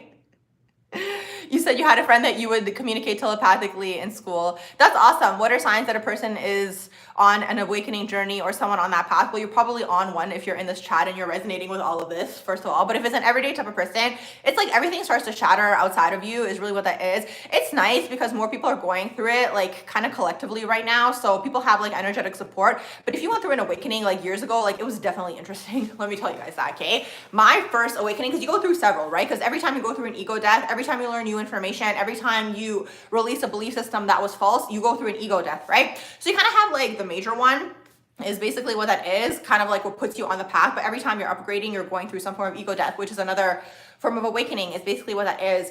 So it depends. Like for a person to know that they're going through an awakening, you start to not resonate probably with things that you used to resonate with before. It's like the ego personality is not resonating, because it's like the ego personality is kind of created out of survival, or you know, you think that it should be this way, or you're taught that it should be this way, or it's programmed, like whatever way, shape, or form you want to look at it, okay? So that's that. So then when that kind of starts breaking down energetically, or you start to see that you go through cognitive dissonance. I actually have a video on that. I'm not sure how long you've been in the chat, but I have a video on that. Maybe I'll share that within this week, okay?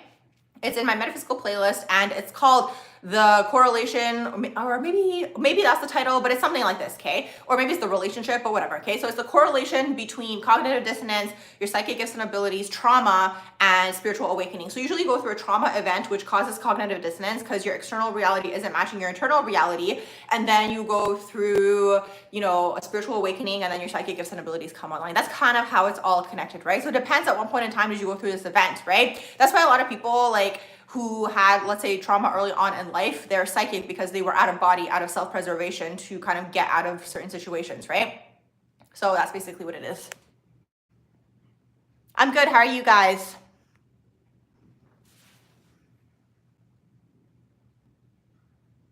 Oh, perfect. You said, once again, the chat goes in the direction of things you thought of before the chat began. Some religions advocate being silent, so I often learn by being more quiet in the chat. Oh, I love that. We'll still share if you have something that you want to share. But it's this, because we're all on the same frequency, like we're all in like the same thought bubble, right? Because even before I go on my live, I can already kind of pick up on what you guys are going to ask me about, which is really interesting because I'm already answering in my head before I go live. You know, certain things that you guys are asking me about, like on the astral, is really, really what that is. So we're all kind of like in the same, we're on the same frequencies, basically what that is. You said, what else did you guys say in here? You said, can I please explain to you guys how you can go through this awakening journey and this energy you gain to show everyone. You said so many confirmations in this live. Well, you said your grandma literally said yesterday that she feels, exactly, time is going by faster. BRB, you guys. Okay, I am back.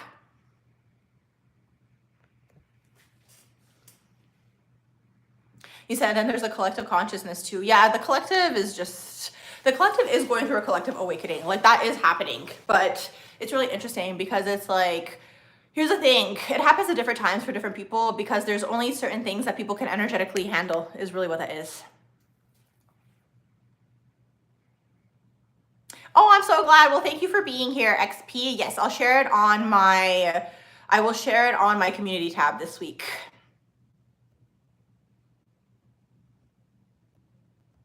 Yeah, time is definitely going by faster. There isn't enough time in a day. Like these days when I'm doing things, I'm just like, why is it going by so fast? I'm like, what is going on? Like, I swear it's like speeding up more and more like every single day.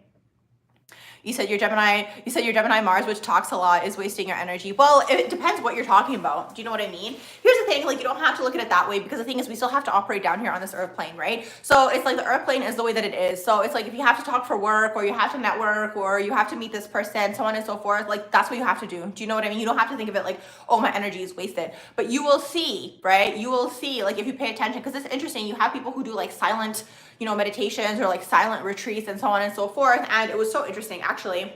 Oh my gosh, it was so interesting. Okay, let me tell you guys a story. So I went to a retreat. This was a few years ago. Let me think now. This would have been 2018. I went to a retreat and it was so interesting because there was this person there, definitely Gemini energy, okay? Definitely Gemini energy. I can't confirm, but now in retrospect, I'm like, this person was a Gemini or like a Gemini in their chart somewhere, okay? And this person was someone who just like talked so much, okay? But the thing is, sometimes people who have an overactive throat chakra, sometimes that's also a form of trauma response. I find that it's because either they were suppressed when they were young and then everything starts to come out. Like, because the thing is, it's like while the energy is neutralizing within itself, you go through the extremes, right? So you could have been like super suppressed and then you go through a phase where you're just like talking to everyone and spilling the beans about everything and so on and so forth, and then you neutralize somewhere in the middle, right? But anyways, it was so interesting because this person, it actually kind of in retrospect, okay, let me tell you guys what happened. So this person, he would talk a lot and so much to say and so on and so forth, and it wasn't even something that I noticed. It's just like within the retreat, so this person worked at the retreat, and then there was the person who was leading the retreat. I'm kind of trying to be ambiguous here, okay? And then there was like the people who were attending the retreat, right? So this person who talked a lot already had a relationship with the person who was leading the retreat, and now actually psychically, as I'm saying this, is kind of coming through as like a power imbalance between the two people and like kind of like power and control type of situation. But anyways, what was happening during that period of time, this retreat had nothing to do with this, right? But the person who was leading the retreat gave the other person a challenge to try to not talk a lot, or something happened like where something like came up, like something along those lines. So for the rest of the retreat, the other like worker person who was there like didn't talk at all. I can't remember now if they ended up talking toward the end, but it doesn't matter, okay? So now in retrospect, psychically, I'm actually tapping into that being like a power and control thing. It's actually a past life thing between them. So I kind of hope that they don't work together anymore. Anyways, but yeah, so regardless, okay, people go to like silent retreats, they go to silent meditations and like these types of things to see, right, like what it's like when they don't talk for a period of time, okay?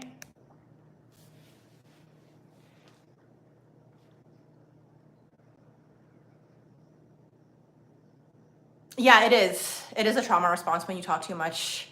Sometimes I find these people also, they don't have anyone to talk to. Like, let's say I'm walking around and this is my own 12th house energy, probably, or even Scorpio energy coming through.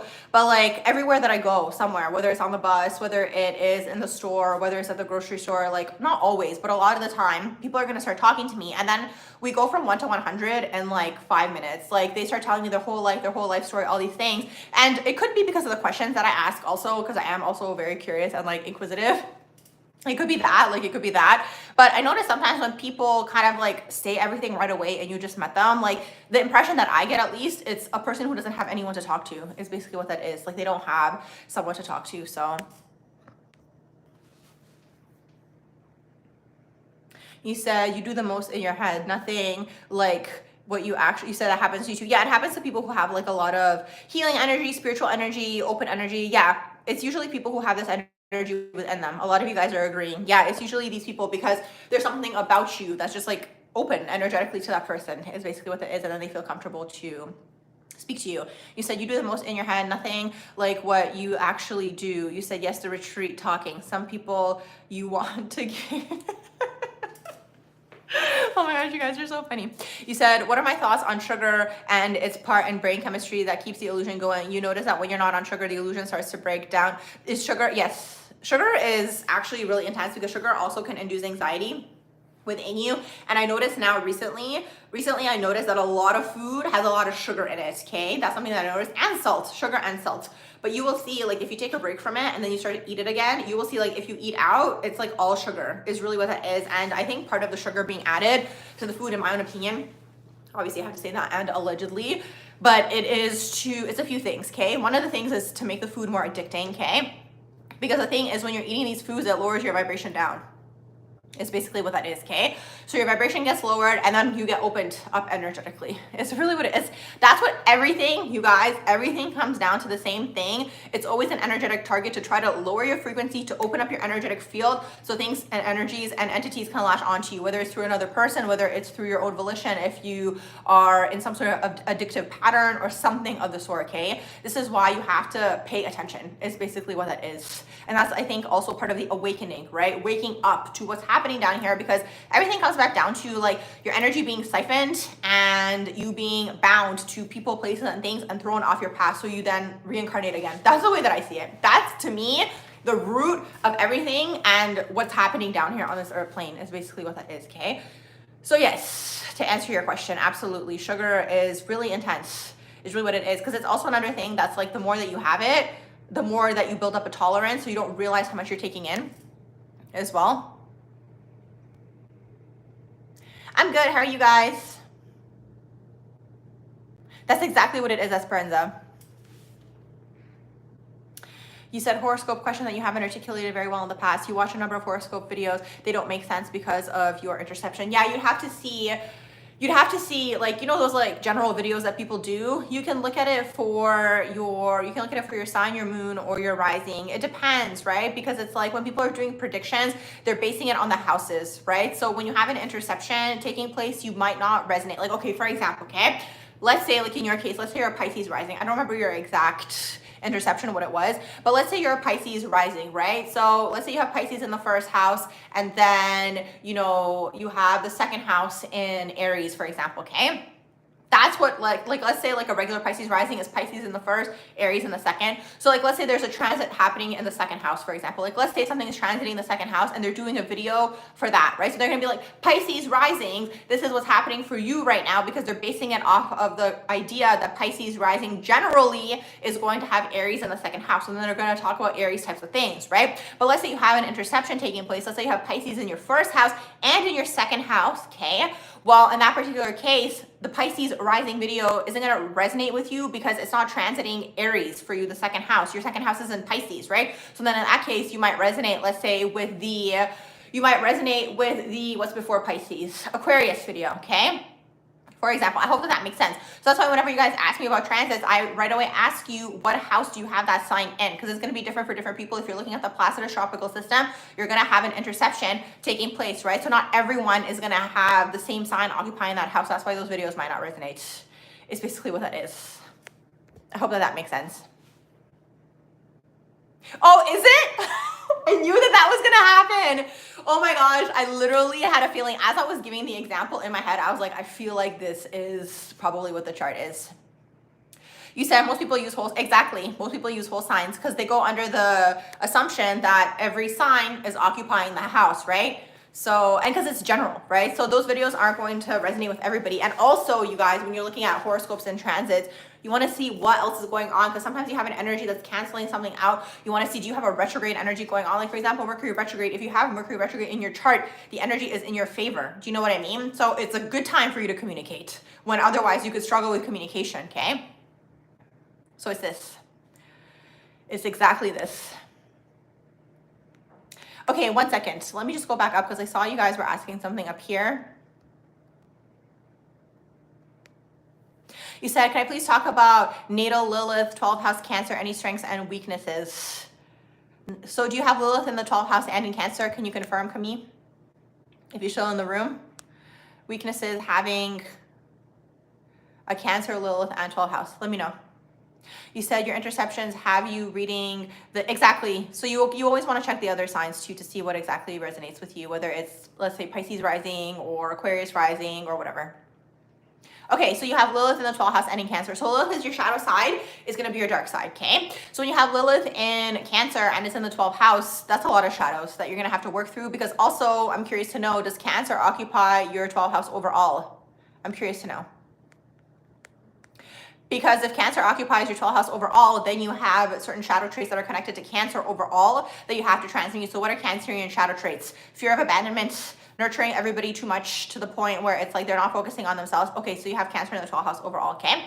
And usually you go into the shadow before you go into the divine version, okay? So what else could happen for Cancer in the 12th house? Also, Cancer in the 12th house could be, let's say, you know, passive-aggressive energy. So these could all be shadow traits that you are meant to integrate. Now, having Lilith in the 12th house, sometimes this energy can kind of go into like a cult leader type of energy. I'm not saying this is you, but you could also be prone to that as well, because it's like a shadow that's within you, okay? Using like spiritual gifts and abilities in the shadow sense, okay?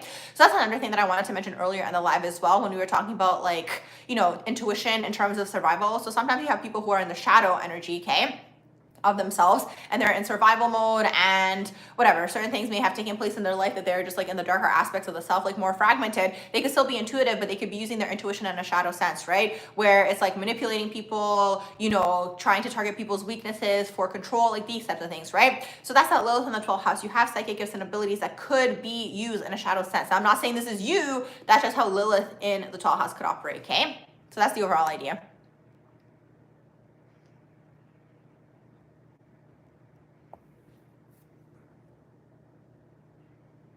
Let's see, what else are you guys saying in here?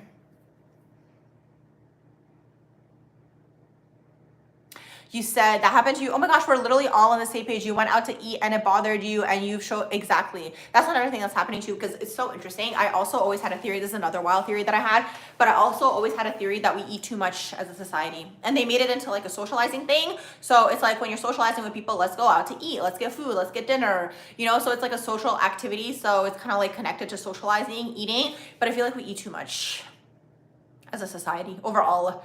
Is really what that is. Because I don't know if you guys noticed, but if you're ever like super hyper, or you're like in a higher vibration, or you're having like a really good day, you might even forget to eat. Do you know what I mean? And sometimes it turns into like a habit too, is really what that is. So I used to have a wild theory back in the day. I don't know if you guys want to hear that theory about food and all these things.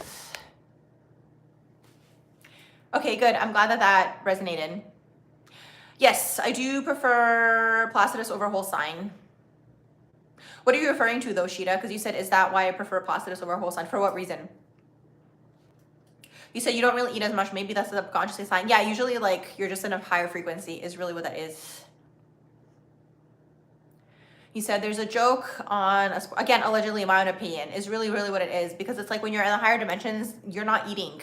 And that's another thing that also takes up time, which is so wild. I just had someone pop up on my feed talking about this too, which is just so interesting. So you said you almost always forget to eat. Yeah, that's a thing. Now, I'm not talking about starving yourself. Don't get me wrong, okay? Because sometimes people blur the lines, and sometimes people like misconstrue things. I am not talking about starving yourself. I'm talking about a frequency thing. When you are just at a higher frequency, you're super hyper, and you just don't eat because it's not something that you're thinking of in that particular moment. You like forget. You said there is even a joke on a sports channel about how sports broadcasts are just really, oh, interesting, no way to eat more. Yeah, everything is like circulating around society and eating too much. And the thing is, like, eating, it's interesting because it's such an interesting thing, because it's like if you're spending a lot of time in the crown chakra, you might notice that you're craving certain foods, because those foods are going to help you ground and ground back down into your body. Okay, so there's that part with eating and food as well. But it's like at the same time, food, especially the food that is out there right now, is like filled with certain things to lower people's frequencies, is basically what that is. Okay, so if you are, you know, able to find clean food or food that is healthy versus like eating out all the time. But see, it's all a vicious cycle, because then they kind of make it, first of all, a social thing to go out to eat, but also like they, especially in the Western world, they make it like fast, right? So it's like you're always working, you're too busy, you don't have time for this. So you eat out, you eat out, you eat out, right? And then inside the food that you're eating out, they're putting all this stuff inside it. And all that food is lowering your vibration, is basically what that is. So it's not the food, it's the quality of food is really, really what that is. So you might notice if you might notice if you're traveling, and I've noticed this from different countries that I've traveled to. They have different types of quality of food where I find that their food has more nutrients in it, and again, you're full longer, because actually real food is not like replica of food. I'm speaking between the lines again.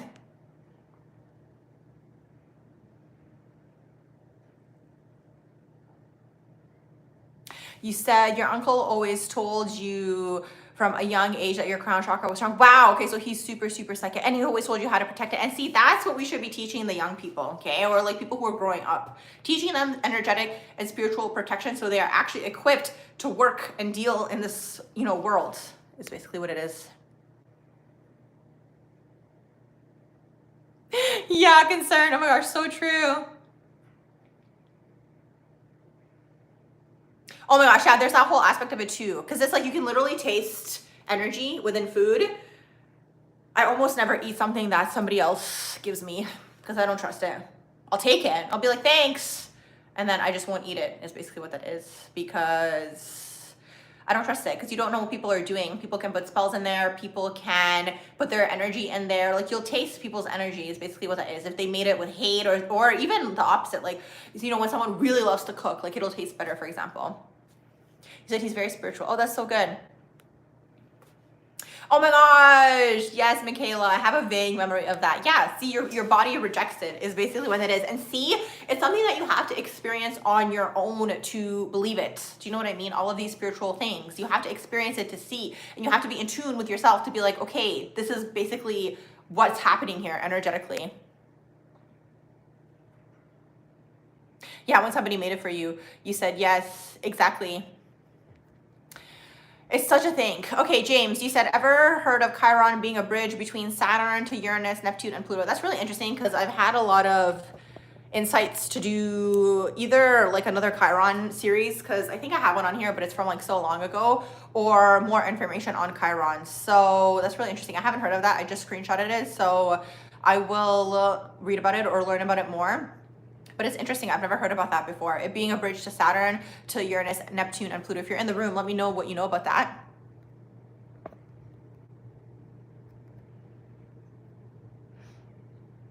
I'm just going back up. I'll get to you guys at the bottom. Okay, Ruben, hey, how are you? What's going on?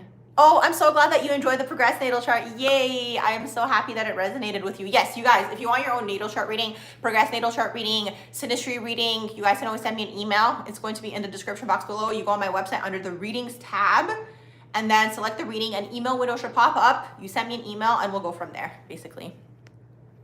And then you said, isn't that when people say don't talk and use that tone with me? Interesting. I guess people can pick up on frequency too. Silent movies. Yes. Well, that's the thing too. Cause like, I personally love, like, I love art in the sense of like movies, and like in terms of movies and like the quality of like artistic movies, not these ones these days, like the movies these days like are trying to be action packed because people have such like a short attention span that they can't get through a whole movie without something happening every like 5 seconds, right? So the movies these days are really action packed to like try to hold on to people's attention spans, okay? But there's another type of, I guess you can call it like artistic type of movie, or in the same like film like category, okay? They're called shorts.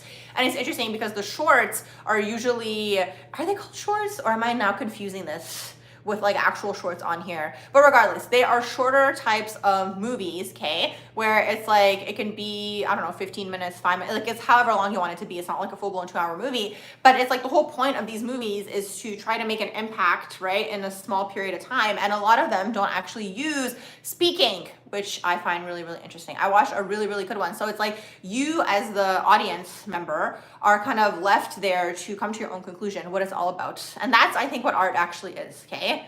It's you coming to your own conclusion without somebody actually telling you what it is.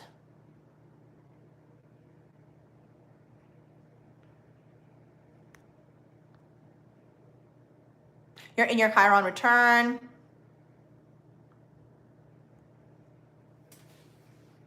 I'm so glad that you came too, Michaela. I'm glad that you tuned in as well. I'm just going back up here to see what I may have missed. You said, how does one do spiritual protection or remove energetic entities? Okay, I'll get to that in just a second. And then you said you were referring to how some readings won't resonate with others, like if you're a Pisces rising with the horoscope, the horoscope doesn't match up. Yeah, it depends if you have an interception taking place, okay? So if you have an interception, it's not going to resonate because they're going based off of the house. So always look to see what house is that particular like transiting, and then you'll have more information. Okay, so spiritual protection and to remove energetic entities if they are attached, you have to raise your vibration, okay? You have to figure out what does raising your vibration mean for you? Do you know what I mean? Like for some people, raising their vibration is going on a walk, going to the gym, going into nature, taking a bath, okay? Basically like reclimatizing yourself to your own energy, because you can't ignore the world and you can't avoid interacting because you'll always be interacting. Do you know what I mean? A lot of the time, and I mean like there's no way to not interact with people, right? But a lot of the time, you'll know you have an entity attached if you have kind of like a compulsive almost behavior, almost like an addictive type of behavior, self-sabotaging, chaos causing, like that's all entities like energy, or like energy that's attached to you energetically, okay? It's kind of like pushing you, do it again, do it again, do it again, right? Something that's like almost like addictive or compulsive or something of the sort, okay? And I'm not a psychologist, that's always my disclaimer, but that's usually how you know there is an entity attached, okay?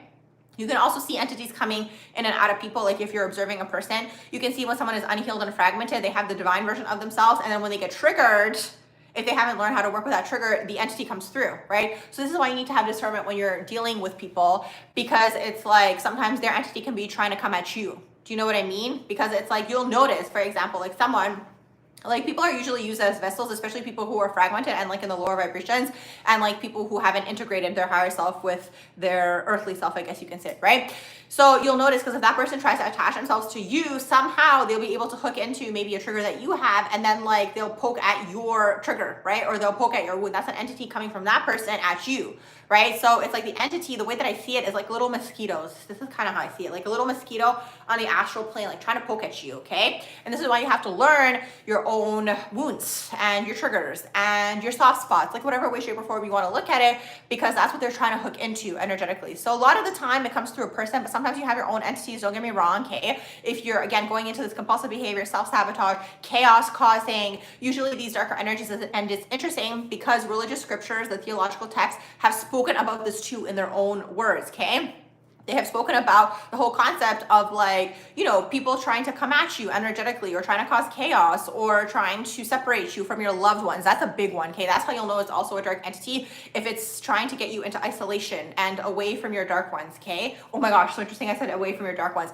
Away from your loved ones, okay? So away from your loved ones, that's basically some sort of dark energy that is hooking into you, is basically what that is. Now, obviously, these are loved ones, right? So it's not like people who are toxic, but it's like actually like, you know, like friends and family and so on and so forth. So if you're going like too much into isolation, that's usually an entity that's trying to isolate you or trying to pull you away and these types of things. So that's kind of how you'll know that it's an entity or like an entity attachment. So to protect yourself, you have to raise your frequency. I know that that's kind of like a slogan because everybody says it these days, but the only way to do that is to clear the lower chakra wounds and to try to elevate, is basically what that is, okay? To try to come out of the lower chakra wounds and to go into your higher chakras, into the heart space, living in your truth, living in, you know, doing what you love. That's also going to raise your frequency. Again, anything to get the energy going. So whether that's walking, whether it's bath, because water is also super cleansing and healing, being by water, you know, by lakes and like large bodies of water as well, could be super cleansing. Being in nature overall is going to like harmonize your energy as well. So those are all things that you can do to basically try to elevate your frequency, okay? And check out my video. I have a video called How to Stay Grounded as a 12th house person, okay? So in that video, I speak on certain tactics. Even if you're not a 12th house person, there's certain things in there that could assist you with closing up your aura. I call this closing up your aura, is basically what that is. So you kind of have this spiritual strength around you, okay? Also, not engaging in substances, that also opens you up energetically, okay? Substances, it could be caffeine. If you have too much caffeine and then you're not sleeping, when you're stressed, sometimes you can't control it because like stressors do come and go. But like all these things are always trying to lower basically your frequency to cause chaos, is really what that is. Unfortunately, that's just the way that it is down here.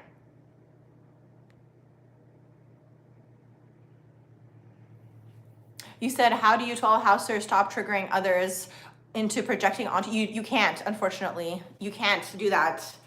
You can't stop anybody from doing anything, unfortunately. It's part of, you can look at it as the karma or your purpose down here on this earth plane. All you can do is basically not internalize it as your own thing.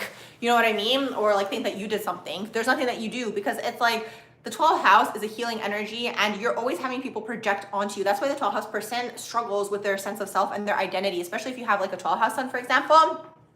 You might struggle because it's like, if you have, let's say, a 12th house sun, or if you have Neptune aspecting your ascendant, people are projecting onto you, and they're usually projecting a dream onto you, right? So that's kind of like, you know, maybe not as intense of, you know, an expression of the energy, although it could be, because sometimes that can create stalkers, right? Because like they've projected this dream onto you, and it's like, it's just like their own dream, right? That they projected onto you, but it's in your own energetic field. They're kind of hooking into that, because again, we're all energy, right?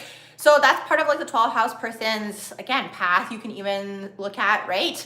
All you can do is like not get triggered, unfortunately, right? Or like you can try to not feel affected by it, or just like distance yourself from that person, or like assess, right? If it's someone who's going to like actually project onto you in terms of like, you know, having you be the scapegoat or be rude to you or mean to you, like remove yourself obviously from that situation if you can, right? But there's not much that you can do, because it's like within you, because it's the 12th house energy, right? They either see a dream, or again, if they dislike themselves, they'll see that within you as well, is basically what that is.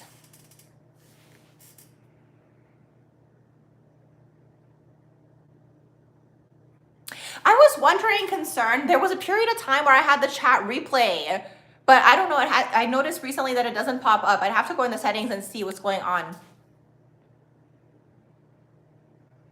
Thank you, Esperanza. You're awesome. You guys are all awesome in the chat. You said you heard it from a book you have on Chiron by, oh my gosh, Barbara Handclough. It's super metaphysical. Okay, interesting. Let me screenshot that. Okay, maybe that's why I kept picking up on Chiron, and the person has the same name as me. Okay, thank you for that. I'll see if I can find that book, or maybe the audiobook. You said, which energy in our charts provide a skepticism of anything that isn't accepted in this earth? So that's the 12th house, Pisces energy. Okay, you're going to be skeptical. You're welcome. Scorpio energy as well. Exactly, Scorpio energy as well. Yeah, water or nature is helping you. That's good. Okay, you guys, if you want your own natal chart reading, so natal chart reading, progress natal chart reading, synastry reading, you guys can find the information for that in the description box below. You guys can send me an email and we'll go from there. Yes, the live is always up. It's just the chat replay that for whatever reason has stopped coming up when the live posts. So I'm gonna have to go in settings and see what is going on with that, because I did see that other people have their live like chat replays like popping up. Okay, James, thank you so much. There's definitely something there with Chiron. I'm going to look into that book because I am definitely curious. So yes, if you guys want your own readings, definitely send me an email and we'll go from there. I'm going to sign off now. Thank you so much for being part of this live, being part of this channel, for your questions, for your comments, for your likes, your shares, your subscribes. I hope you all have a beautiful rest of your day or evening, wherever you guys are on. Esperanza, thank you. You guys are so awesome. Thank you. Yes, Astro Besties. Bye.